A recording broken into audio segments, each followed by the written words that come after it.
Humanity and the creatures that lurk in the dark have long existed as the antithesis of one another, with many stories being told and shared around fires as humanity in its infancy would struggle to understand what was going on with the world around us. In some capacities, we already knew the standards. Large animals that could take us out and drag us off to horrific fates to become calories, which in turn could be used to hunt our families and friends. But as Homo sapiens continued up the technological ladder, eventually we picked up a rock and said, "Oh, sorry, Animal Kingdom. I know you've all been competing to dominate this planet and be the most fit in the environment, but looks like I just figured out how to throw a rock," which led us to where we are now. Now, invariably, there's always going to be some massive nerd in the comic, actually, Roanoke, bears eat people all the time, and yeah, it does happen, but what do people usually do to bears when that happens? That's right, take out the animal that has a taste for man. I mean, after Jaws came out, we kind of almost inadvertently made the great white shark go extinct. Whoops. Anyways, this is because man has no natural predators aside from other humans, just the occasional opportunistic beast, and a human happens to be unarmed. Remember, stay strapped or get clapped. It's a very simple mantra. In some ways, this idea also exists that there are horrible things out there in the darkness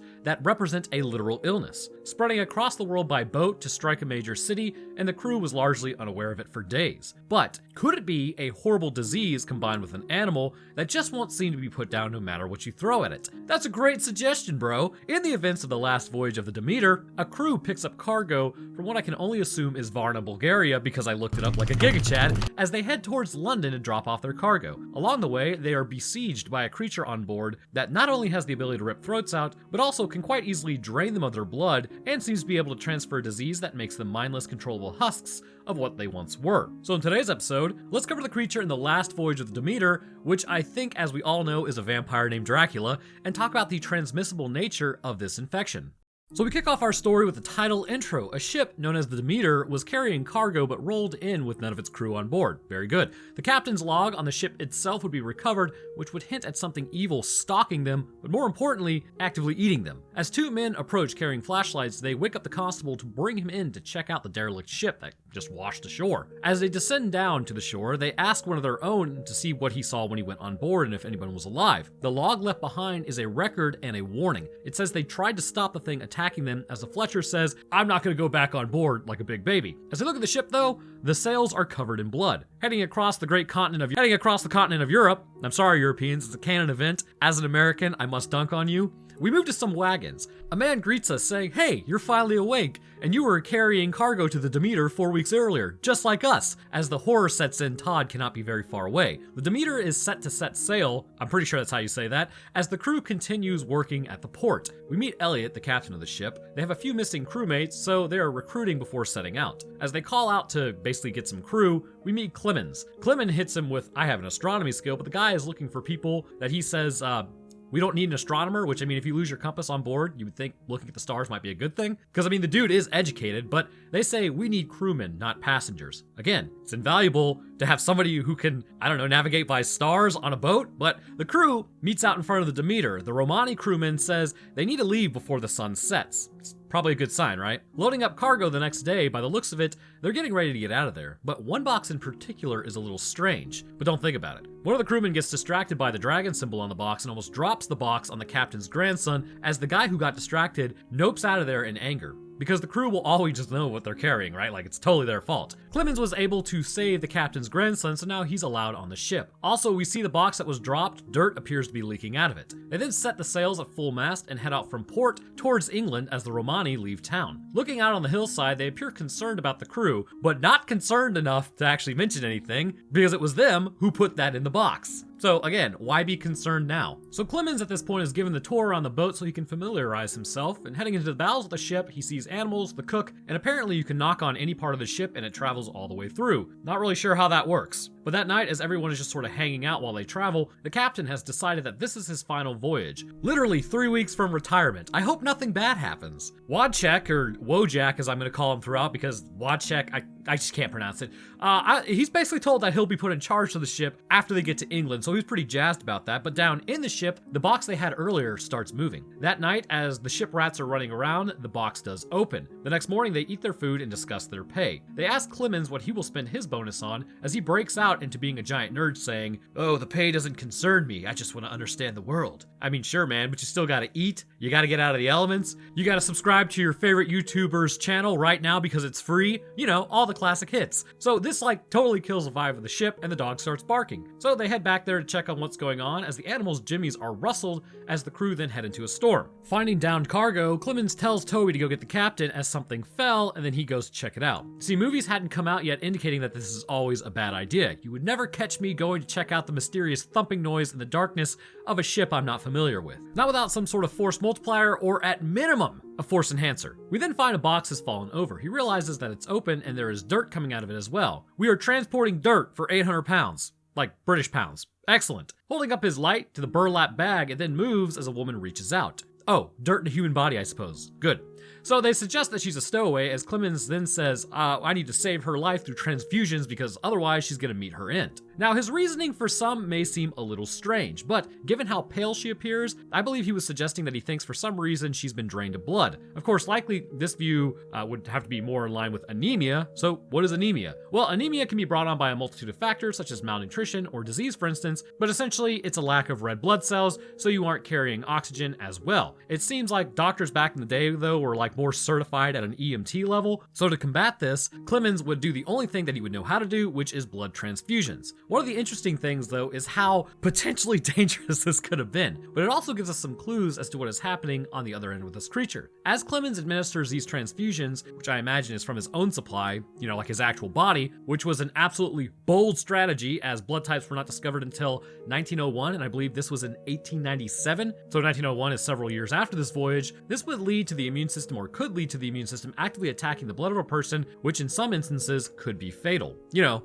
resulting in blood clots and all that. But as luck would have it, though, their blood types appear to be either compatible, or the infection relegated this to a non-issue. Eventually, the woman would start to feel better, which in turn upsets the creature as apparently the psychic hold it has begins to be broken, and she's brought out of her comatose state. The question is why? Because I believe this is an infection with potentially a supernatural element, but not completely. I mean, I guess there would be some supernatural. There still does appear to be an immunological response to the infection, which we will talk about here in a moment. As the transfusions continue in the other cases, the other creature's almonds have been activated as the issues arise with its connection to the blood cow. So it begins moving as well because it's agitated, and the creature being Dracula. Clemens says that he needs to continue the transfusions to rid the body of infected blood.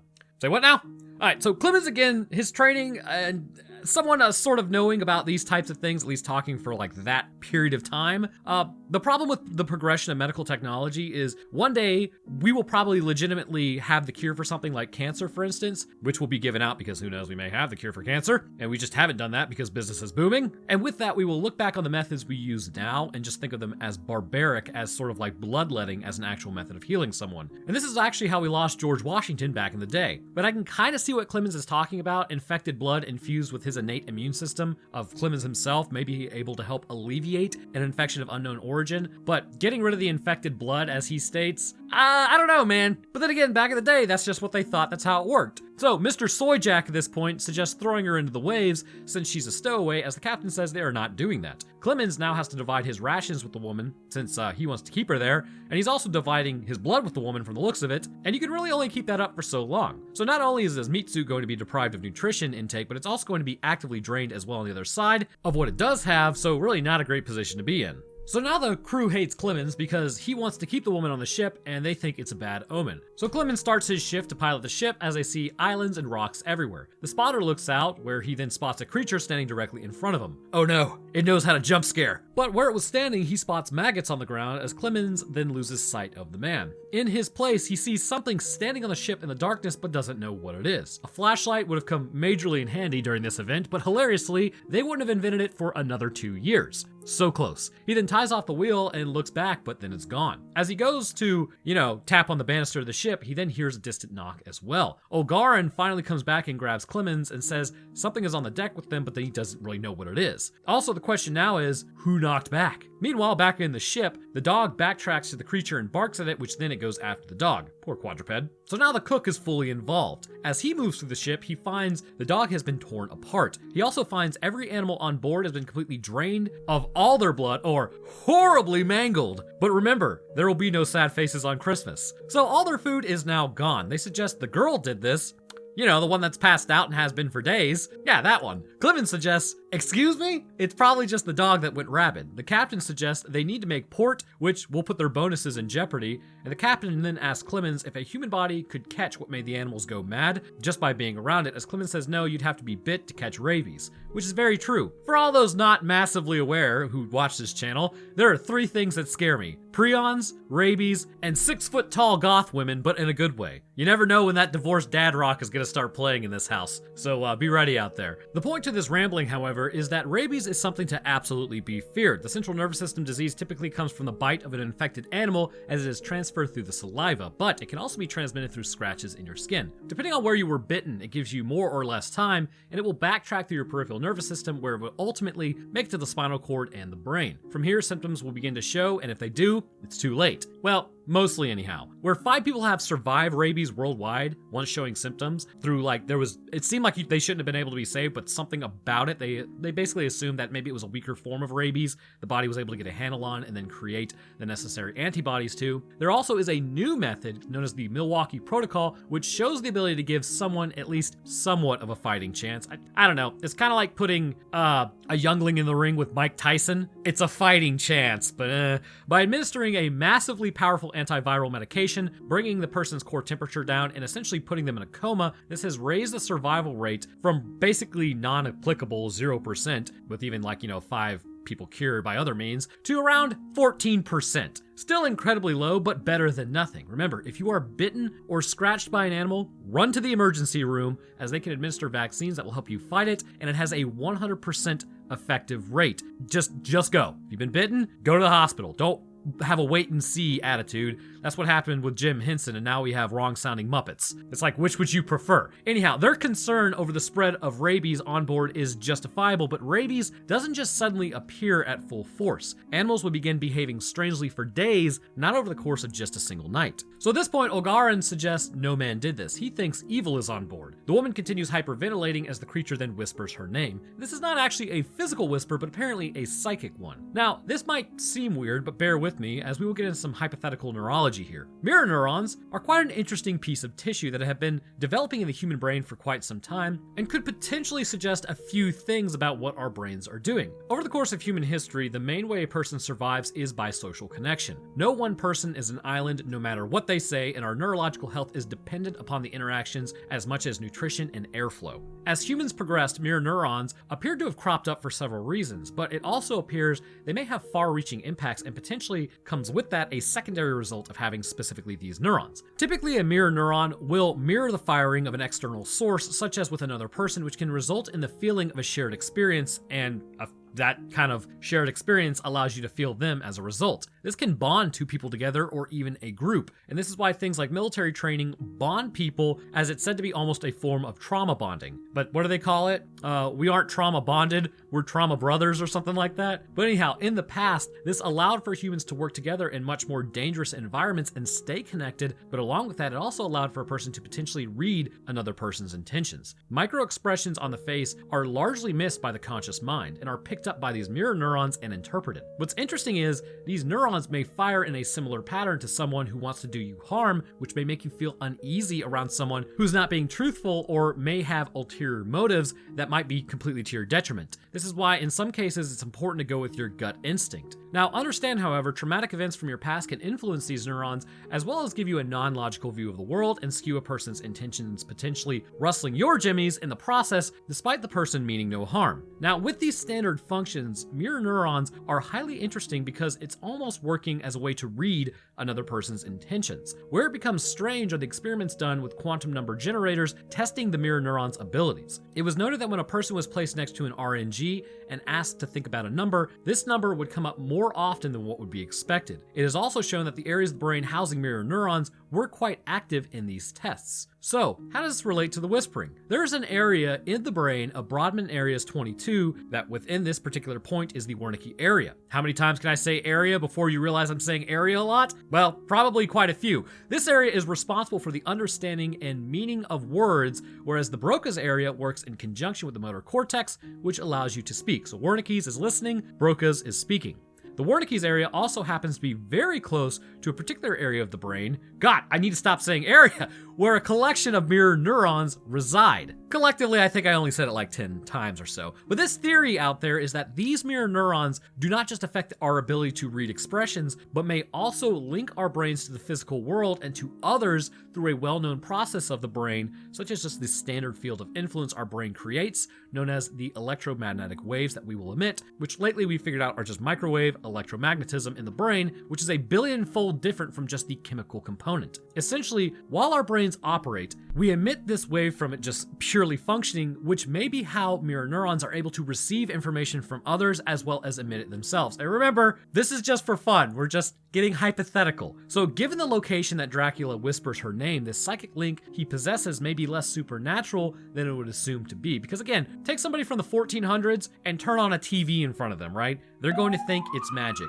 Just because humanity doesn't know something doesn't mean it doesn't exist. And all of this could be related to just a standard functioning of the brain, because you can even ask neurologists about how the brain operates. We still aren't fully sure what consciousness even is. But this would seem to imply that Dracula's brain may have more mirror neurons in it due to his infection, and with that, his ability to communicate to his thralls is linked to this specific portion of his brain. Clemens then finds Toby crying over the dog as they now head into the storms. It is now the 16th of July. Food is sparse, the woman on board hasn't changed yet, and life pretty much sucks for everyone. And they still haven't been like, hey, you know what? Let's make port for a few days to really see what's happening on this ship. Also, the woman is repeating a word over and over again, basically feed, so that don't worry about that. The next night, as Clemens moves through the ship, the cook starts talking to Clemens about pretty much how everything sucks. He's concerned about why the rats have gone. He suggests something has driven them off, and a boat without rats is against nature. This implies that all the rats have actually been eaten. Later on, as Petrovsky hears a noise, he heads outside to investigate.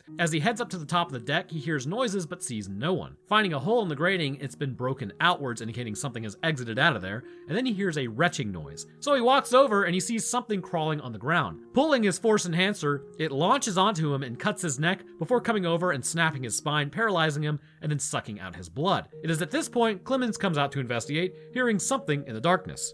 So Dracula at this point in time appeared very weak, not only resorting to having to consume rats on board, but mostly due to the fact that his sacrifice that he was placed there with has been getting like blood transfusions, meaning he now has to start consuming the crew. And I bring that up because these things they're only hinted at, right? That's never really explicitly said. So finding the same hole in the grating, he spots blood and a knife as the creature continues snacking on its manwich before throwing him overboard, so they never discovered what happened to the man himself. They accuse Clemens of it for a moment as he shuts that down, almost immediately saying, yeah, galaxy brain, not only did I take him out, but somehow I managed to get no blood on me despite it being a giant pool of it there and also sprayed everywhere, and along with that, I alerted the crew immediately, which would have been smart for my plan of getting rid of this guy. You know, if I was Dracula on a ship full of terrified sailors, you would be my number one next target, or something like that. You could feel the salt in the air, and it wasn't just because of the ocean. So after they get done yelling at one another through fear, the woman then wakes up and comes out telling everyone they need to get off the boat immediately. It's now the 18th of July. Petrovsky is missing, and there are murmurs from the crew about how everything is going wrong. The woman tells them about the evil in her village and the castle above them. Something horrible lived there, and Clemens asks if it's an animal, but the woman says they call him Dracula. She shows Clemens her scars from the feedings. It's at this point you turn the ship. So it's now the next night, and things are about to continue to get completely worse, joy bound. Dracula exits out of his cargo hold once more, stalking Larson but restraining himself. Larson then hears knocks on the wood, and Larson calls out to Ogarin because he hears the knocks too. They then realize at this point it was not either of them. With the game of cat and mouse over, Dracula then jumps down from the roof and smashes Larson's face into the deck as Ogarin yells, "Please no." Dracula then mimics him because, well, he was never hugged as a youngling, so he's just kind of like that, as the crew is then woken up to go steer the ship. Calling out to the two men, they find Ogarin hung up in the ropes, and they ask him where Larson is, but all he does is scream. Again, turn the ship, because now it's 6 days later on the 24th. The men are beginning to panic. Again, after that experience, why are you still on this boat? Anyways, but they just keep going because the 75 pounds that they're gonna, then again, each crewmate that drops, their cut goes up. So I guess it's like, well, as long as I'm the last one, like all I'm saying is get to the land, like start going towards land in the morning, right? And then burn down the ship in the water with Dracula inside. Like they're all willing to meet their end. But it then comes out that they're 18 days out from England. Bro, you can make port anywhere else. It's so frustrating. Clemens also says something's on board, whether they believe it or not. So they decide to search the ship by day to try to force the thing out. which they know is on the ship now.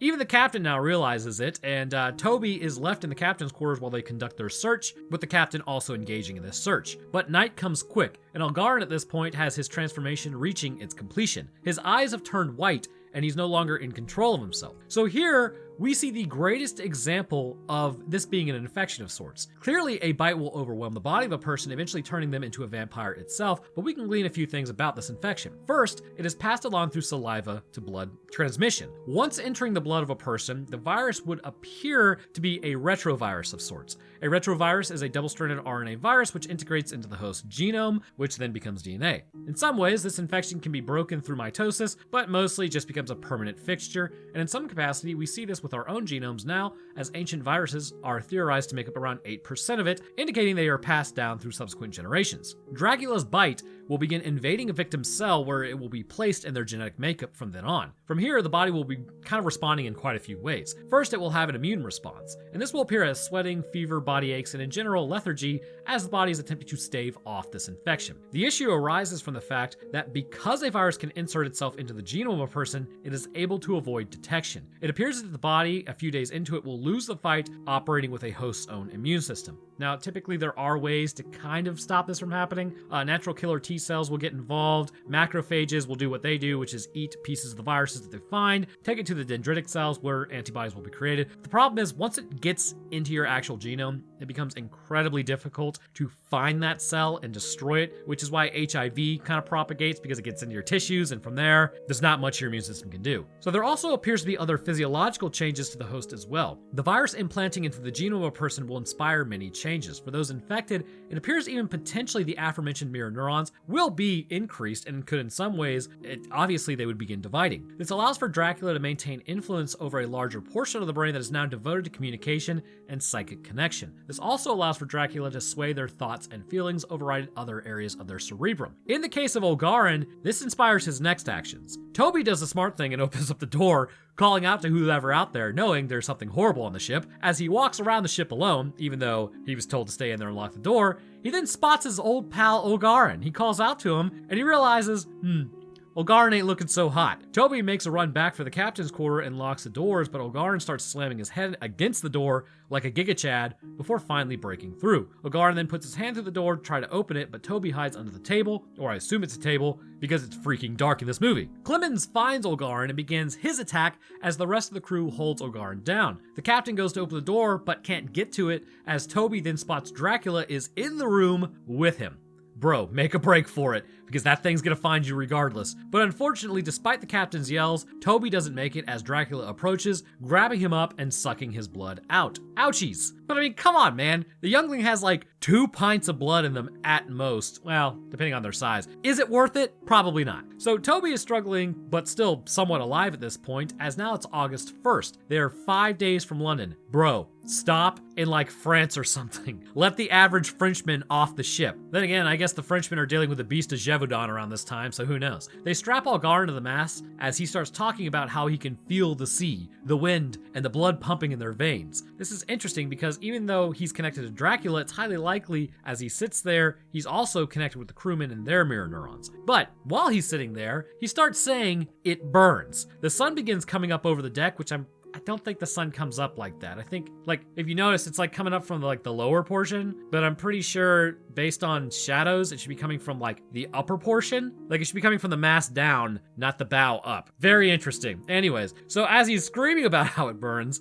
it moves up over his body and he immediately begins bursting into flames as Wojak over here then takes a shot, putting him out of his misery. So what in the name of all that is holy is that? The issue with applying biological knowledge to this event is that spontaneous human combustion isn't necessarily a real thing. There are theories out there that the nervous system for some reason is like frayed, which I suppose is the best word for it, and it can ignite fatty tissue in your body, leading you to burn so completely. But with this being the sun, it would indicate that something else is happening, and to understand that, we need to take a look at the physical ailments that the person has. First and foremost, as we will see with Algarin here in a moment, Toby also has his eyes being a dead giveaway. The body is still living, but clearly damage to the actual meat suit has taken place. The corneas are damaged beyond repair, appearing a milky white as a result. The skin is almost burnt in several areas and appearing gray and ashen as well. We know that in the darkness of night, the body is protected from igniting, but during the day, it's apparently fair game. One of the most abundant minerals in the body is a chemical actually known as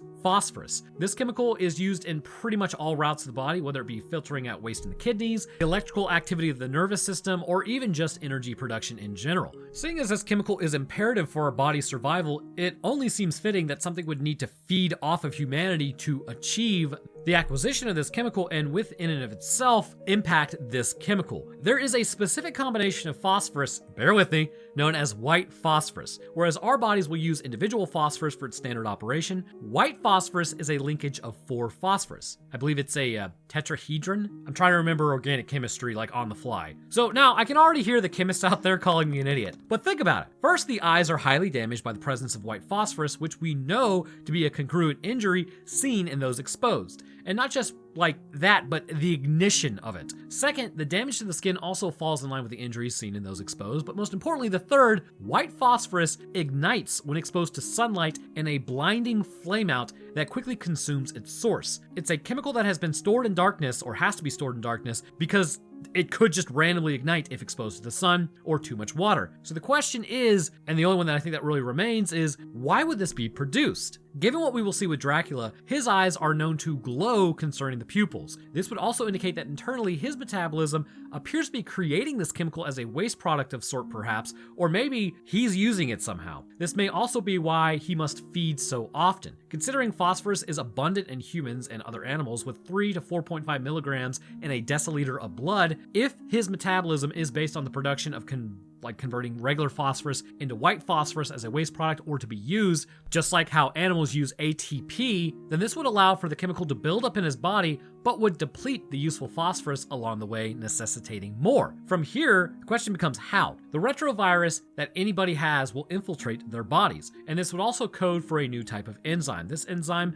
may impact the mitochondria, which is also the powerhouse of the cell, or even may just impact the cell at large, combining phosphorus that it comes by, potentially to be used as an energy source for later. Because as you know, breaking bonds releases energy, creating bonds stores energy. But with the depleting levels of phosphorus, that would impact Dracula in a way of diminishing nerve oxygen levels, and this also directly impacts ATP concentrations in the nervous tissue, which disrupts nerve function. And this is why after Dracula's blood was taken away from him at the beginning, when the woman was found, he becomes so weak, because Dracula is a weak soy boy.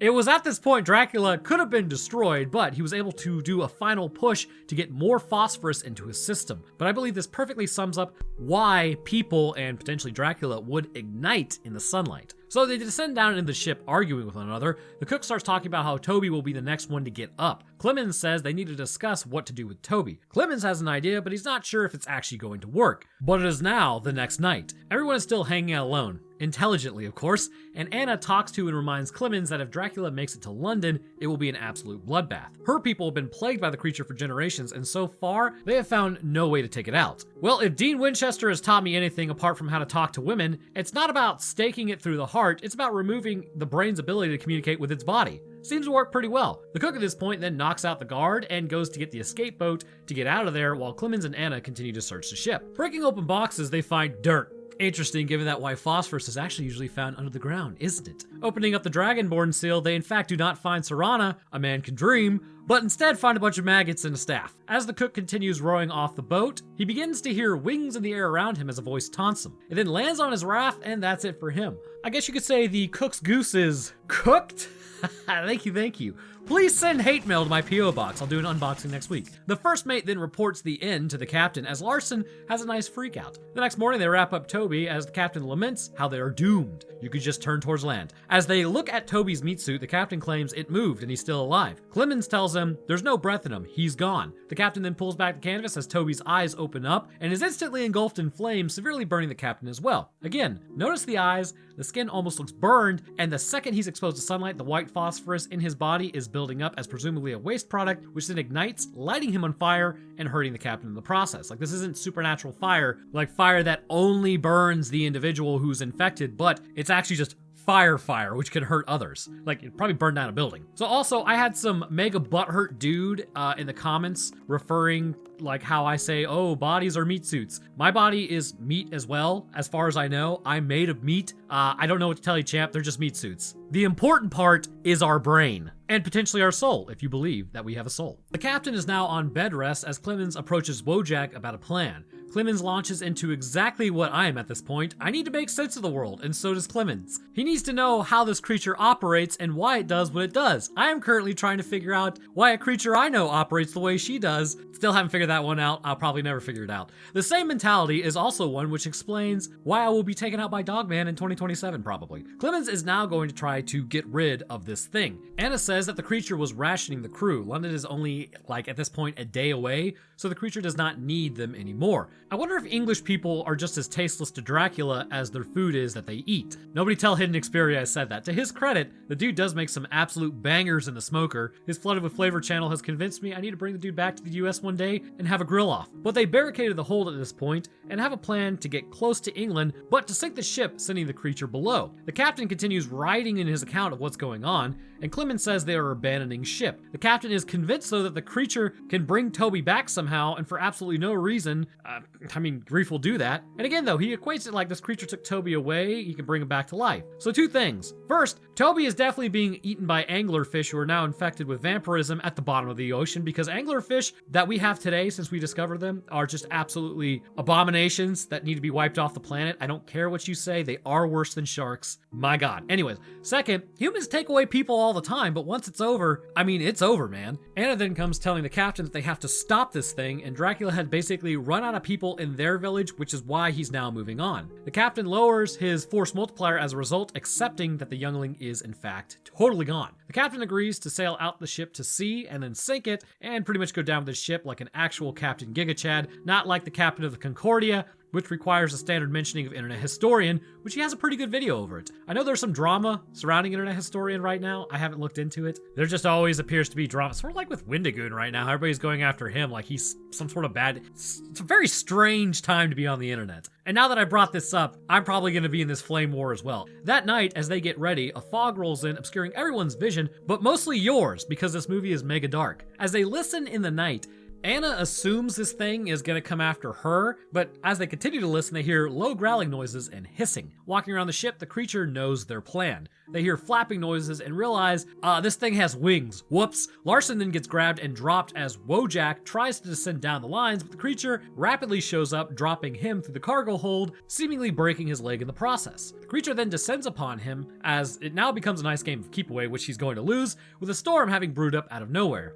The open ocean. Wojak then barricades himself as he goes after the side of the boat, letting water in. Dracula attacks Wojak as Clemens now goes up to the captain's nest, as Anna and the captain are securing the line as then the creature shows up. The captain holds up his cross, but it does very little because this doesn't appear to be supernatural. It seems like it's a disease. So with this, we now have a full look at Dracula and his abilities for what he is. We have to go into a little bit of backlore for him. His name is technically Vlad III Draculae. He was Prince of Wallachia, pretty sure that's how you pronounce that, probably not, and he would ultimately contract an unknown illness that would require him to feed on the blood of others. Eventually, through the acquisition of blood slaves as they were known, he would run dry of people because he kept turning everyone into vampires. An easily avoided situation if people would just put their blood in a bucket, I guess, but he's basically an animal, so he doesn't think that far ahead. After most people were overwhelmed in Transylvania, he would go on to leave and then go to London, where he would reside in the moors, seeking out prey. Dracula, by all accounts, would appear to be supernatural, but I believe it does come down to a few things that are very natural. The biggest one being genetic manipulation. It appears that whatever the virus is that he contracted would have most clearly come from bats and possibly a few other genomes. It is known that the viruses can actually be influenced by the previous host's genetic coding. And much like how a virus injects, or at least a retrovirus injects its RNA to become DNA, when the genes are expressed housing a virus, the host's genes can sometimes be incorporated into that virus and become a part of the virus itself. We would like to think there are clear barriers between different organisms, but it turns out there may be some bleed over effects. Get it? Bleed over? Upon Vlad being infected, it's clear though, through his power, he would start consuming others at a rapid rate.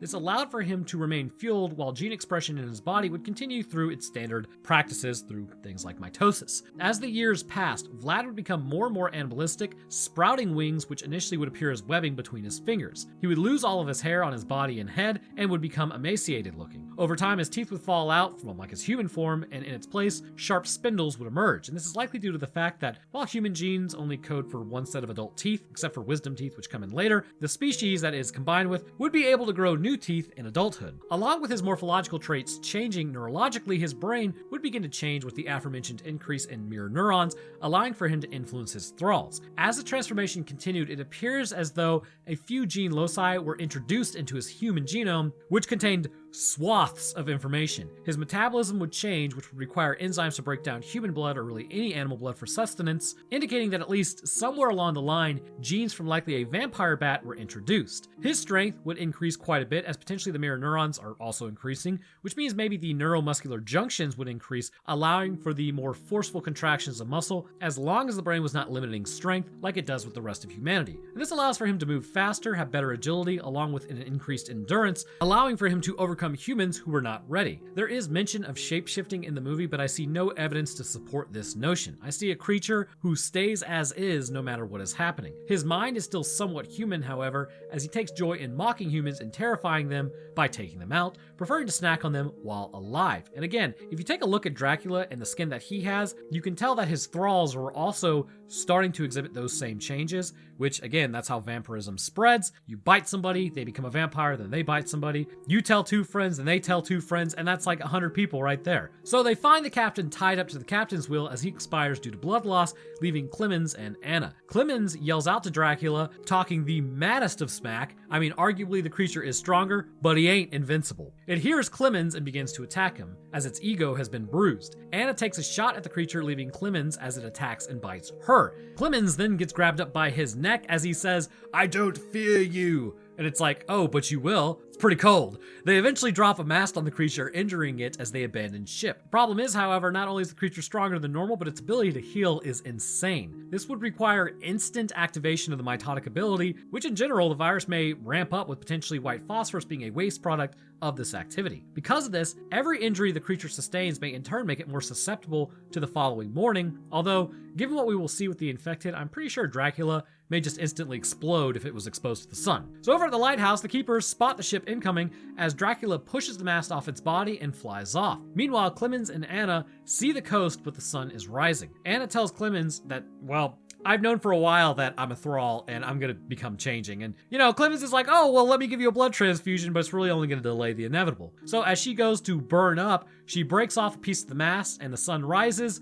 with her igniting into flames. Ooh, painful. Clemens continues floating towards England as now he's entered a tavern. He knows the creature is there and he knows it hunts by night, but it must rest during the day, and he knows where to find it. On the moors, apparently. As Clemens sets up shop for the night, he hears a tapping noise like on the boat. He turns around and spots Dracula. See again, this dude just likes messing with people, indicating there's a human element to him. As he approaches Clemens, he passes by his neck to screw with him because it's what you do, and that's what Dracula is. Again, he wasn't hugged as a youngling. Clemens at this point devotes his life to tracking down the creature and ending it for good. An absolute Chad. And thus concludes the last voyage of the Demeter.